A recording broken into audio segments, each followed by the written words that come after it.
Hello, my name is Ramune Jauniskis, and I'm the author of Tiny Worlds in Fabric, and I usually record my little introductions in front of this beautiful, what looks like a quilt or something.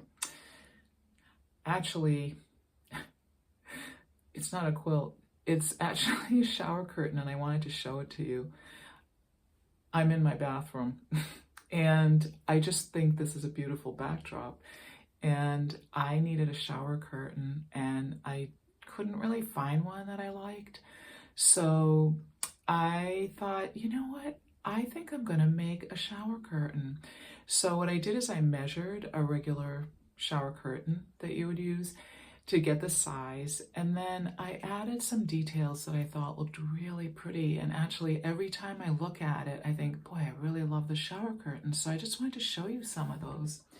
So as you can see here in the background, I use these beautiful batiks. I love those. The batiks are so pretty. They come in so many beautiful colors, and they seem to update the designs every year. Of course, they have to, because they can't keep selling the same design over and over. Nobody would buy them.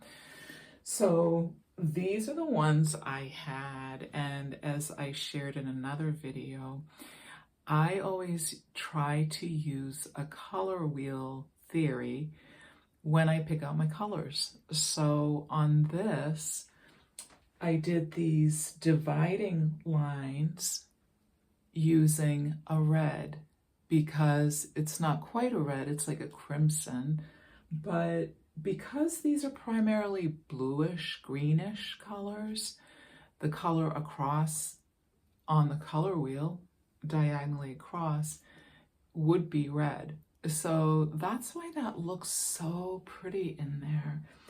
Up here, I made a little design, and I'm not sure if you can see it or not. I'll raise this up a little bit like that. And I just thought these colors looked fantabulous together. I just thought they were gorgeous. This is one of my all-time favorite batiks, this purple. Now I made these little ties that I sewed onto there, and of course on the back of this is just a big piece of muslin, because you know you can get it in a very wide width and it doesn't cost very much. So I made these little ties, which I thought looked really, really pretty.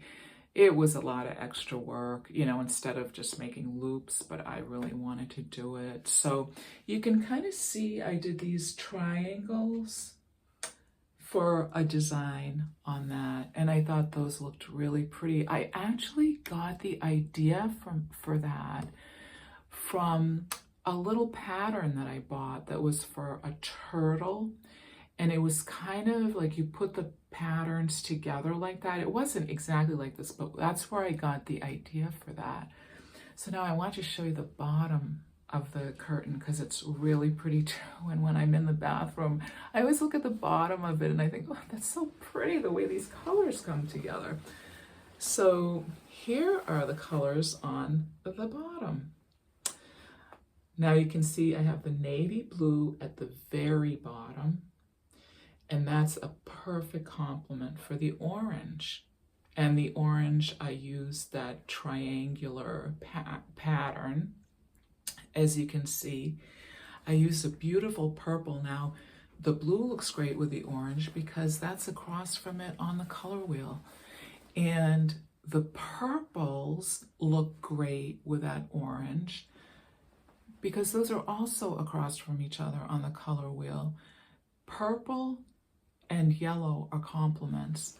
So the reason why this looks so beautiful is because this has a lot of yellow in it. So I wish I could show you the whole shower curtain, and if I figure out how to photograph it, I'll put it in the video, but I don't know if I can. So I do want to explain to you how I work out a design for something that's really big like that. Now I did end up making another shower curtain as well. I saw a curtain at a store and I thought to myself, I love that. when I move, I'm getting that shower curtain. Well, 15 years later, when I moved, I couldn't believe that shower curtain wasn't still there at that store. So I was so disappointed, but I remembered what it looked like, and I thought, you know what? I think I'm gonna make another shower curtain just like that ombre one. I love an ombre. So I'm gonna try to photograph that one as well. Now that one is totally different from this one because I ruffled up strips of fabric and I layered them one on top of the other, and that also came out really, really beautiful. So I will show you exactly how I work out the design. I do it on a very small scale, and then I actually buy a huge roll of tissue paper, tracing paper. I used to be able to get it at Staples. I haven't bought it in a long time, but I think you can get a roll of it at Staples. And I actually make the pattern full size just because for these shapes that are in the middle, these sort of swirly shapes, I want to know exactly where to cut it. So, and I did use that more than once. I used it on a quilt for somebody that I made as well. It wasn't a quilt, actually. It was a duvet cover that I made for somebody. So I'm going to just share some of my little techniques with you and see if they help you.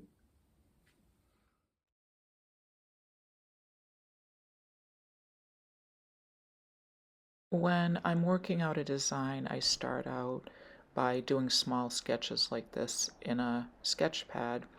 And I like doing it this way because it kind of gives me a rough idea of what kind of pattern I like. Once I decide on the pattern, I do a much tighter sketch. And since a shower curtain is 6 feet by 6 feet, I measure out a square that's 6 inches by 6 inches, each inch equaling approximately a foot. So I start out by drawing out where I think the pattern will go, how it will go, and the types of patterns that I'm going to use. Now, some people would probably use a computer.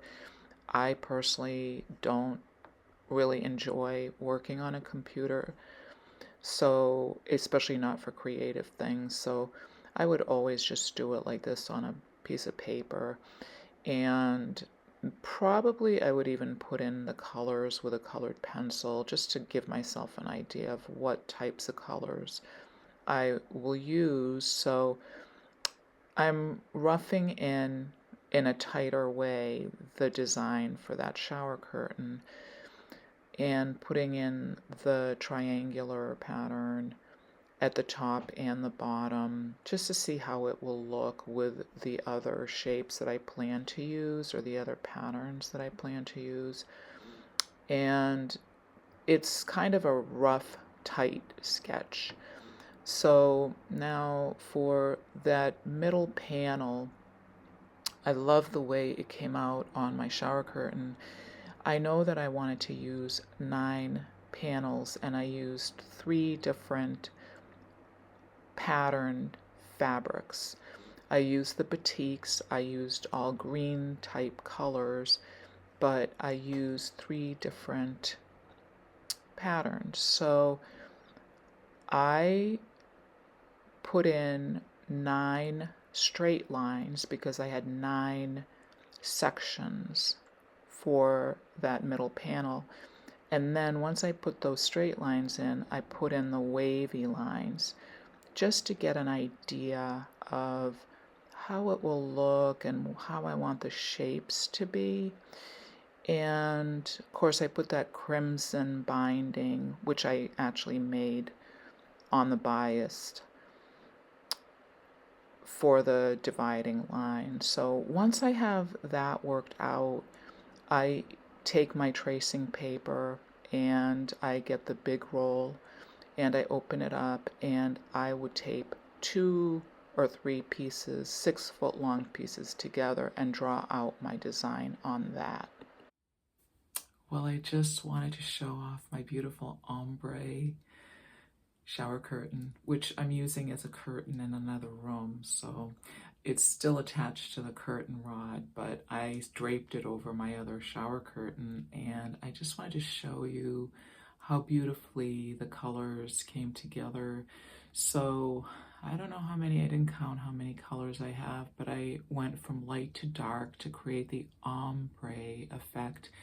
And the colors at the bottom go into a purple color palette, which I just love. If I had to pick a favorite color, it would be purple. So there's the bottom, and then I'll show you the best part is at the top. Using my color wheel, the complementary color, that beautiful aqua, is what ties all of it together. And I put the ties at the top the same way so you could attach it to a rod. So, and this is just on a muslin backing. I just love the way this looks. It's actually prettier than the one I saw in the store, so it worked out even better for me.